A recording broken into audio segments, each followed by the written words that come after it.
Halo Sobat Inspirasi, kembali lagi bersama kami SCPD Channel yang tidak pernah bosan untuk mengulik kisah dan cerita inspiratif baik dari tokoh, tempat, peristiwa, pertunjukan atau cerita inspiratif untuk disajikan kepada Sobat Inspirasi sekalian. Kali ini kami berada di Kabupaten Dompu, Nusa Tenggara Barat, tepatnya di Gedung Pemerintahan Kabupaten Dompu, Paruga Parenta, Ngahirawi Pahu. Dan kami disambut langsung oleh tokoh inspiratif yang akan menjadi bintang tamu podcast kami, yaitu Sang Bupati Dompu, Abdul Qadir Jailani atau biasa disapa AKJ. Seperti apa podcast kami dengan Sang Bupati? Saksikan selengkapnya dalam video ini. Namun sebelum lanjut menyaksikan videonya, kami minta kepada Sobat Inspirasi sekalian agar membantu channel kami bisa berkembang dan terus berbagi inspirasi dengan cara subscribe YouTube kami SCPD Channel, tonton sampai selesai, like, komen dan juga share ke sobat lainnya agar makin banyak mendapatkan kisah inspiratif dari kami. Dan jangan lupa untuk menekan tombol lonceng agar mendapatkan update info terbaru dari kami.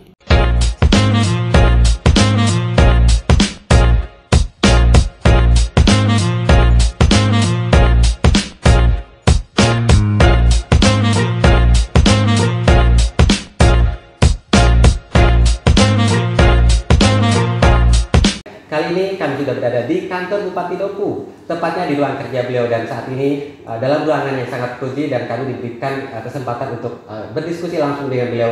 Ada hal apa saja mungkin nanti akan kami kulik dari beliau. Tentunya Sobat Inspirasi jangan kemana-mana dulu, dan kami berharap Sobat Inspirasi membantu channel kami dengan cara subscribe channel ini, like, komen, juga share ke sobat lainnya agar makin banyak mendapatkan kisah inspiratif dari kami. Baik Sobat Inspirasi, sebelum kita berdiskusi dengan beliau, kami tadi sudah melakukan interview dengan warga Dompu yang kebetulan ada di sekitar kantor Bupati sini, dan ada banyak tanggapan, dan nanti akan saya sampaikan apa tanggapan mereka langsung pada Bapak Bupatinya. Baik, langsung saja kita berkenalan dengan Bapak Bupati. Halo, assalamualaikum Pak Bupati. Waalaikumsalam warahmatullahi wabarakatuh. Bapak Abdul Qadir Jailani atau yang lebih dikenal dengan AKJ ya. AKJ itu menjadi jargon yang sangat kental di masyarakat. Memang Abang sengaja, Sobat Inspirasi saya tanya dulu, saya harus panggil Abang, Pak Bupati atau apa nih? Boleh, Abang boleh. Abang ada biar lebih akrab ya. Oke, terkait tadi AKJ memang sengaja diciptakan untuk menjadi sesuatu hal yang memang mencirikan langsung ke Bapak Abdul Qadir atau Abang, betul? Iya, benar. Jadi AKJ itu kan singkatan dari singkatan dari Abdul Qadir Jailani. Tapi itu jadi jargon yang sangat jadi kental kalau ya. saya namanya terlalu panjang juga agak lah. Kita singkat jadi AKJ. Ya, keunikan dari beliau ini adalah beliau merintis sesuatu benar-benar dari nol, yang saya dapat informasi bahwa beliau benar-benar memulai dari awal banget, dan kita akan lihat seperti apa nanti ceritanya sampai akhirnya beliau bisa menjadi bupati atau orang nomor satu di Dompu, dan itu bukan sesuatu hal yang mudah. Pastinya mungkin juga tanpa dicita-citakan akhirnya kenapa bisa sampai seperti ini begitu ya. Sedikit saya dapat mendengar cerita bahwa Abang memulai segala sesuatu benar-benar dari awal. Awalnya itu seperti apa dalam takaran Bang AKJ? Saya ini dari keluarga sederhana yang tidak didukung oleh kemampuan orang tua. Jadi saya intinya saya mulai berbisnis atau apapun itu ya. Memang kita berjuang keras sehingga bisa sampai pada situasi saat ini. Baik. Sebenarnya aslinya dari Dompu. Saya dari Dompu. Ada keturunan Arab. Dari mana? Dari Bapak tadi? Dua-duanya Dua-duanya dari Arab, dan sosoknya jadi seperti ini ya. Coba dibandingkan Sobat Inspirasi ya, Bimanes dengan Arab Bimanes, luar biasa. Satu hal yang sangat khususnya kami dari Bima Dompu nih, mengenal sosok AKJ adalah bagian dari supermarket di Bima Dompu dengan nama Boli. Bisa sedikit mungkin dijelaskan pada Sobat Inspirasi? Boli departemen store ya? Iya. Bisa dijelaskan sedikit ya Sobat Inspirasi? Iya, jadi Boli ini kan berawal dari kami merintis usaha air minum, air isi ulang, kemudian juga konveksi. Akhirnya kami mampu mengumpulkan uang, dan kebetulan ada bangunan di sebelah rumah kami. Jadi dulu itu Menurut Kupang, karena itu Wisma Menurut Kupang. Tapi entah kenapa walau bisawab mereka itu lebih ingin mengarahkan ke saya. Nyaman tujuannya kepada ya, walaupun kami itu kemampuan kami hanya menyicil. Itu awal kemudian. Kalau di Bima memang sudah ada sebelumnya. Tapi bagian dari Boli milik keluarga Abang juga berarti. Iya, ipar. Sekarang ini udah berapa departemen store yang dimiliki? Kalau sekarang ada 4, 5. 5. Di Dompu ada berapa? Dompu 2. Di Bima 3. Luar biasa sobat inspirasi. Jadi Boni, bagi sobat inspirasi yang mungkin belum tahu, itu adalah salah satu departemen store yang jadi referensi bagi kita untuk berbelanja kebutuhan sehari-hari, kebutuhan rumah tangga. Jadi semuanya tersedia di sana. Jadi kita promosiin ya. Kalau sobat inspirasi berminat untuk berbelanja, silakan datang ke Boni. Gampang juga dicari ya alamatnya. Gampang ya. Baik. Kebetulan strategi. Betul. Oke. Nah pasti di belakang itu di belakang cerita kisah sukses dalam berbisnis, kita tentunya pasti ada keluarga gitu ya. Saya bisa nengok ke belakang sobat inspirasi, ini sepertinya ibu sama anak gitu ya. Anak 1? Anak 3. Oh 3? Iya, perempuan semua. Nah dari sosok sebagai pengusaha tentunya kan pamor di Dompu ini akhirnya kan memang orang mengenal sosok di belakang Boni itu siapa ya, Bang AKJ mungkin ya. Apakah Abang AKJ merasa bahwa ini adalah mumpung pamornya ada, akhirnya langsung memutuskan untuk masuk ke dunia politik gitu? Oh gini, jadi kalau cerita tentang berpolitik, saya mengawalinya mulai dari awal saya ini membina hidup saya gitu, dengan keluarga. Jadi walaupun dengan keterbatasan, saya telah tetap berpikir bahwa kita sebagai masyarakat Dompu tetap harus punya perhatian gitu terhadap para calon pemimpin, ya sehingga nanti dengan harapan siapa yang kita percaya itu yang akan memenangkan pertarungan politik. Dari tahun 2005 saya sudah jadi tim ses. Jadi dulu ketika berkampanye dulu mantan bupati yang dulu yang Bu Beko, Haji Bakar Ahmad, yang lantang gitu ya berkampanye untuk sosok. Iya. Jadi dulu penyampaian beliau itu, saya ini pendukung dari yang mewakili pengusaha muda. Alhamdulillah kita diberikan kemenangan. Kemudian 2010 saya lagi-lagi jadi tim ses pemenang di Bambang. Dulu dengan jargon buktikan ya. Lalu yang kedua kemarin itu lanjutkan kalau nggak salah. Nah berarti memang lingkup hidupannya memang udah terkait secara langsung walaupun kan ada tim ses, tapi nggak pernah mencoba peruntukan di parlemen DPR gitu ya. Oke. Nah saya pernah ada keinginan, hanya saja saya dilarang oleh keluarga tidak ikut. Gitu ya. Alasannya saya udah kagum investasi di usaha, sehingga kalau misalkan saya terlibat dalam politik, maka saya akan tinggalkan semua apa yang saya rencanakan. Beda hal. Jadi saya dihadang, nggak boleh oleh orang tua, oleh istri.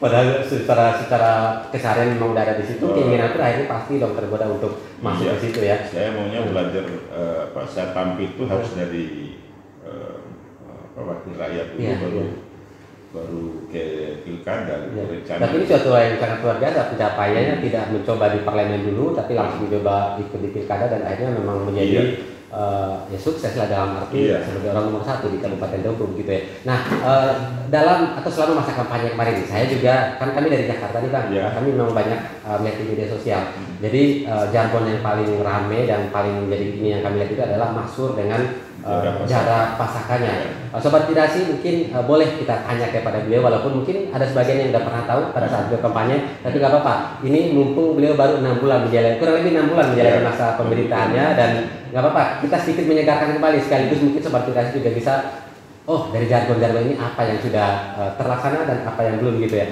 Bisa dijelaskan dulu nih dari masurnya dulu Pak Abang. Jadi masur itu niat kami insya Allah akan membawa Dompu itu ke arah yang masyhur.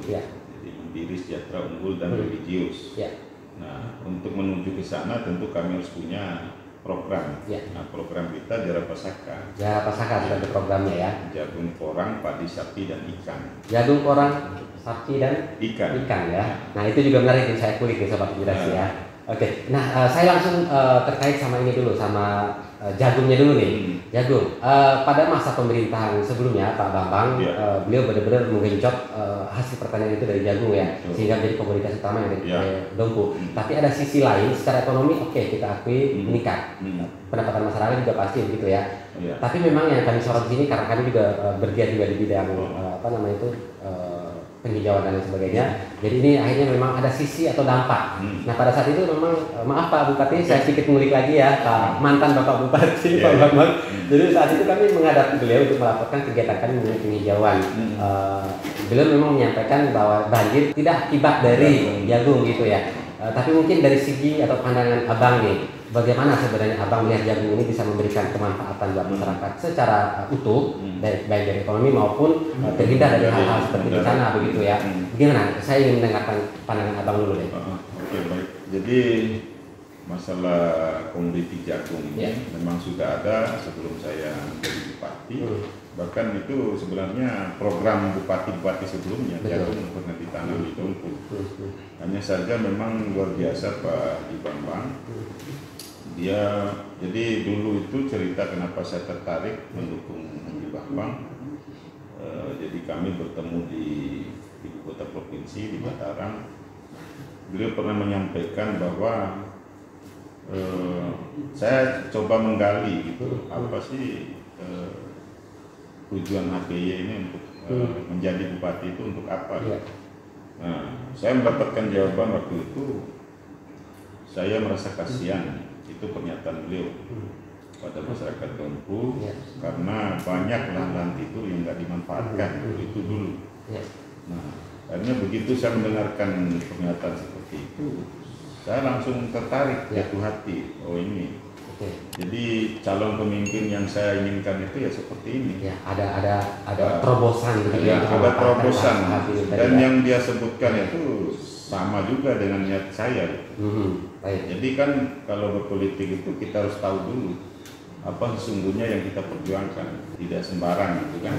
Jadi ada satu visi yang mungkin dengan Pak Bambang yang waktu itu yang menginginkan pemanfaatan dari lahan hidup itu. Dan akhirnya Abang juga merasa bahwa ini cocok. Akhirnya Abang benar-benar mendukung ya waktu itu ya. Jadi itu saya sudah sampaikan tadi bahwa saya pernah mendengarkan pernyataan dari calon bupati pada saat itu Haji Bambang. Jadi saya kan terus mendatangi para calon. Saya ingin tahu menggali lebih jauh apa sih tujuan. Jadi keinginan mereka untuk jadi pemimpin atau bupati itu. Nah, yang saya dapatkan jawabannya yang paling saya tertarik itu ya Haji Bambang. Karena ungkapannya itu saya kasihan masyarakat Dompu. Jadi ada banyak lahan-lahan tidur yang tidak dimanfaatkan. Misalkan saya diberikan rezeki nanti insya Allah akan saya perjuangkan sehingga lahan-lahan itu bisa dipakai. Nah, lalu selanjutnya sampai di periode kedua ya. Jadi dulu saya pikir apa yang disampaikan oleh BY di periode mau masuk ke periode kedua. Jadi beliau pernah bilang bahwa kalau masyarakat Dompu sudah memiliki uang hasil dari tanam jagung di periode pertama, maka saya akan mencoba merubah. Jadi kita perlahan-lahan mencoba merubah mindset berpikir tidak sekedar jagung. Kita juga akan mencari tanaman lain yang mungkin bisa mengembalikan fungsi hutan, menjaga lingkungan, kelestarian lingkungan hutan. Nah itu yang kita tunggu. Nah, lama-lama menunggu. Ternyata ya sampai di penghujung ya, karena memang mungkin bukan kesalahan HBY juga, jadi yang saya nilai masyarakat juga ini tidak pernah puas gitu. Terlampau semangat ya untuk melakukan sesuatu gitu ya. Iya, memang tidak ada pembatasan seberapa boleh kita rusak lingkungan atau alam ini untuk mencari nafkah gitu. Saya melihatnya seperti itu. Jadi mohon maaf kepada Pak Haji Bambang, ini saya utarakan apa yang ada dalam pikiran dan hati saya, sehingga saya selalu bilang pada saat kampanye bahwa kita hidup ini, kita diciptakan oleh Allah itu bukan sekedar mencari nafkah untuk banyak keturunan, tapi juga ada tanggung jawab kita. Jadi menjadi khalifah itu kita semua bisa menjaga alam ini, menjaga dunia, menjaga bumi. Itu yang saya yakini. Jadi ciptaan Allah itu seperti pohon atau yang akan menyangga kehidupan manusia ya, memang harus ada yang hidup, dan karena asupan oksigen juga kan memang harus melewati pepohonan baru ke manusia. Menarik Sobat Inspirasi, artinya ada kesadaran dari Bank AKBD untuk minimal mungkin mengembalikan sesuatu hal yang memang sudah terlanjur boleh dibilang rusak begitu ya. Karena memang secara dampak dari hutan gundul, penanaman jagung sangat masif, begitu musim hujan tiba tidak ada penyerapan air dengan secara maksimal di lahan-lahan yang harus terserap gitu kan. Artinya kondisi ini sudah terjadi dan otomatis sudah parah. Nah, dalam program Abang yang mungkin tadi disampaikan, apa yang memang secara konkret akan Abang lakukan nanti di selama pemerintahan Abang? Nah, saya kan ini ada lanjutan. Tadi saya berkampanye itu setelah saya menyampaikan itu, maka saya bilang bahwa perambahan hutan itu ya saya akan menghentikan, tidak boleh lagi diperluas. Lalu kemudian lahan-lahan jagung itu tetap dipakai, tetap kita karena memang udah kadung. Jadi saya meminta kepada seluruh lapisan masyarakat, petani jagung, untuk mau menanam di pembatas lahan masing-masing, kira-kira jarak berapa gitu. Nah itu insya Allah akan membantu gitu, dampak lingkungan, dampak banjir bandang atau apapun gitu. Nah jadi sekarang kan keluhan masyarakat, keluhan kita semua yang ada di bumi dari Palu ini kan semua fasilitas kalau di musim hujan itu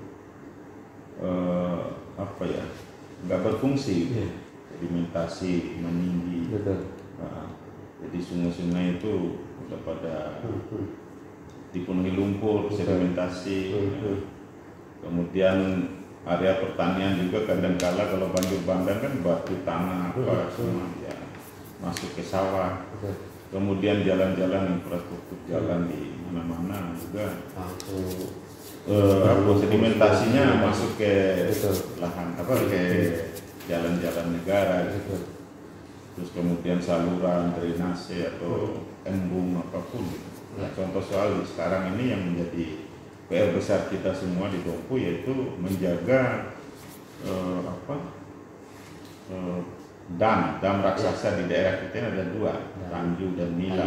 Ya. Nah, itu kan diprediksi 50 tahun baru sedimentasinya pemanfaatan dam itu bisa maksimal gitu kan, sampai 50 tahun. Tapi sekarang diprediksi mungkin sekitar 15-20 tahun saja mungkin nggak bisa.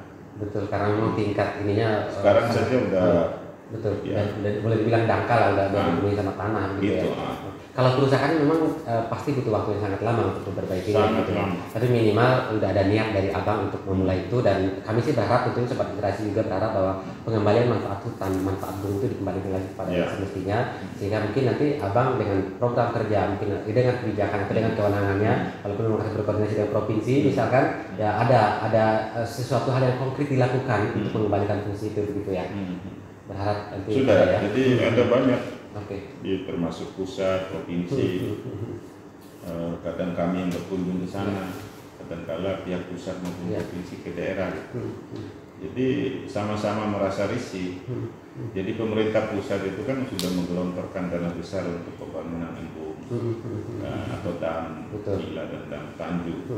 Nah, itu kan tujuan pemerintah pusat ya untuk membantu para petani di daerah kan, memenuhi harapan para petani di lahan kering itu agar bisa memanfaatkan air dam itu kan.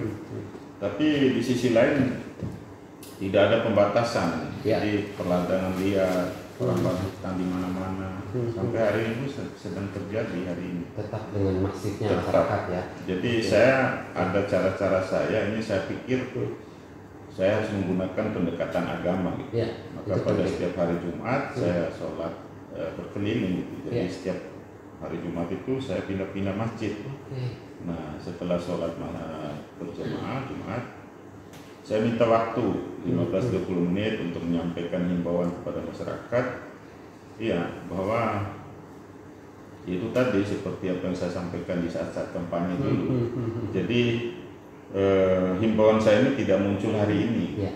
Saya pernah bilang dulu Bahkan dulu itu kalau calon lain nggak berani mengutak-atik masalah ini. Betul. Hanya saya yang berani menyampaikan bahwa kita semua harus segera sadar. Ya, itu yang Jangan sampai ambisi ini justru merusak semua yang ada di daerah ini. Itu dulu saya disampaikan jauh-jauh hari. Betul. Dan saya pernah menyampaikan juga. Jadi apa yang saya sampaikan ini, kalau misalkan menurut Bapak dan Ibu berpikir untuk tidak memilih juga nggak apa-apa gitu. Jadi calon pemimpin menurut saya itu harus mulai dari sekarang menyampaikan apa yang benar itu benar, apa yang salah ya salah. Seringkali. Jadi nggak ada keraguan saya. Karena saya berpikir bahwa menjadi pemimpin itu ya tidak sekedar ingin jadi pemimpin, harus bisa menjalankan tugas dan tanggung jawab sebagai pemimpin. Ya. Jadi apa yang disampaikan tadi pendekatan ya dalam arti dilakukan secara rutin. Memang yang kami rasakan juga Sobat Inspirasi, kita sudah beberapa kali turun untuk melakukan penanaman ribuan pohon gitu. Tapi reaksi dari masyarakat setempat pada saat kami datang memang sangat welcome. Mereka bahkan mendukung melakukan penanaman. Tapi pada saat kami meninggalkan lokasi, entah itu dicabut lah, entah itu disemprot, akhirnya ya sia-sia akhirnya. Ya mungkin berubah paradigma mereka atau memberikan pemahaman pada mereka itu yang penting, dan itu yang mungkin dilakukan sama Abang ya. Jadi saya pikir kalau ini digunakan cara-cara keras atau cara kasar, dan ini juga sebenarnya kan wewenang kita tidak ada di sini. Hanya saja saya melihat bahwa perubahan aturan itu menurut saya ini harus dikembalikan. Jadi wewenang itu harus kembali ke daerah supaya ada kekuatan kami. Mudah-mudahan bisa berubah ya. Gitu ya. Mudah-mudahan. Sehingga aja bisa ditindak secara tegas pun pemerintahan kabupaten juga bisa dengan ini gitu. Iya. Dalam artian kami tidak melarang menanam jagung. Hanya saya itu mau seringkali menyampaikan bahwa kita tuh harus bisa berterima kasih kepada sang pemilik alam.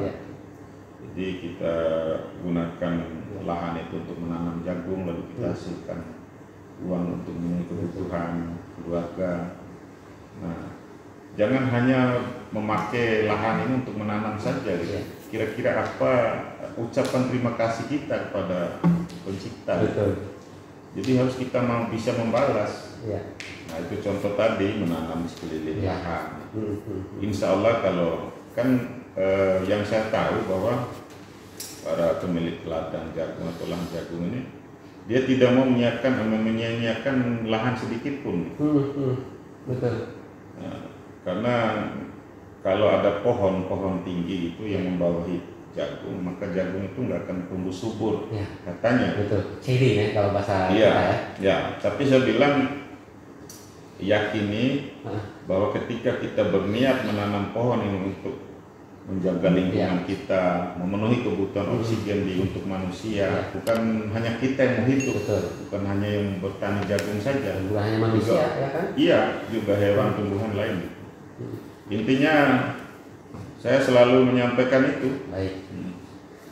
Sobat Inspirasi, tentunya kita sangat prihatin atas kondisi hutan, kondisi alam yang ada di Dompu dan Bima secara luas begitu ya. Kita tentunya berharap Sobat Inspirasi juga bisa menjadi motor penggerak untuk orang-orang di sekitarnya untuk mau merubah paradigma, mau merubah cara hidup, mau merubah untuk memanfaatkan alam secara bijak ya, tanpa harus rusak alam itu sendiri. Baik, kita tinggalkan mengenai jagung. Tadi ada komoditas lain yang mungkin bisa dijadikan unggulan ya, sebagai alternatif hasil panen mungkin bagi para petani. Tadi ada porang, terus padi, sapi dan ikan. Nah, dalam program Abang bagaimana untuk menggenjot calon komoditas unggulan tadi supaya benar-benar menjadi ya akhirnya menjadi idaman gitu bagi petani yang bisa memberikan dampak ekonomi secara masif gitu. Iya. Jadi untuk porang ini lumayan ya, komoditi yang sangat membutuhkan dan dicari biaya besar. Betul. Bagaimana kira-kira kalau untuk harapan masyarakat terkait UMKM yang diberikan bantuan modal gitu? Iya, jadi kalau untuk itu ya memang kita akan perjuangkan. Di mana generasi Dompu khususnya mereka tidak memiliki tempat untuk mendapatkan rujukan informasi, melihat literasi, membaca buku dan lain sebagainya yang terkait sejarah tentang budaya begitu ya. Dalam bahasa ini ya museum atau sesuatu lah begitu ya. Jadi beliau sangat berharap supaya pemerintahan yang saat ini bisa menghadirkan itu untuk ada generasi muda, ada tempat nongkrong yang keren tapi edukatif begitu. Iya. Ada rencana itu, Pak? Ada rencana itu dan saya sudah sampaikan ke para senior atau tokoh budaya kita. termasuk di organisasi masalah pupuk. Ya. Ya memang dulu pernah ada urusan pupuk itu, memang para pengedar, para penjual pupuk ini